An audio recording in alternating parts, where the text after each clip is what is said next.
বাচ্চাদের স্কুলে টিফিনের জন্য বা বিকেলের হেলদি স্ন্যাক্সের জন্য আজ একটা স্ন্যাক্স আইডিয়া শেয়ার করছি। একটা বড় বাটি নিয়ে তাতে 2 টেবিল চামচ আমি পেঁয়াজ কুচি আর 2 টেবিল চামচ ক্যাপসিকাম কুচি দিয়ে দিলাম।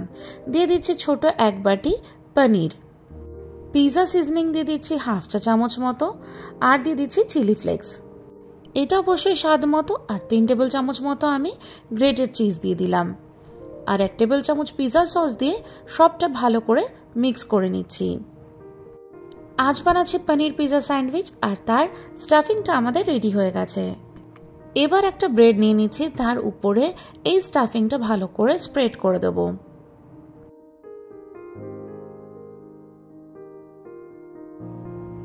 পনিরটা ভালো করে স্প্রেড করে নিয়ে আর একটা ব্রেডের পিস দিয়ে এটাকে ঢেকে নেব। তারপর এর উপর দিয়ে দেব অল্প বাটার।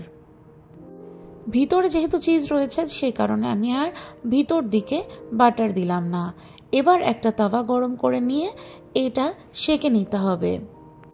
স্যান্ডউইচটা শেখার সময় আমি বাটারের দিকটা নিচে রেখেছিলাম, তাই উপরে আরও একটু বাটার লাগিয়ে দিচ্ছি।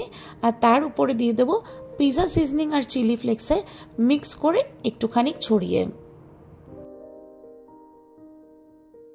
একদিকটা একটু ভালোভাবে সেঁকে নিয়ে আবার এটাকে উল্টে দিতে হবে। ব্যাস রেডি আমাদের স্যান্ডউইচ। এবার তাওয়া থেকে নামিয়ে নেব, আর তারপরে নিজেদের পছন্দ মতো শেপে কেটে নিয়ে সার্ভ করে দিন একদম গরম গরম। চটজলদি এটা বানিয়ে নিন বাড়িতে, আর কেমন লাগলো সেটা কিন্তু আমাকে জানাতে ভুলবেন না। আজ এ পর্যন্তই, নমস্কার।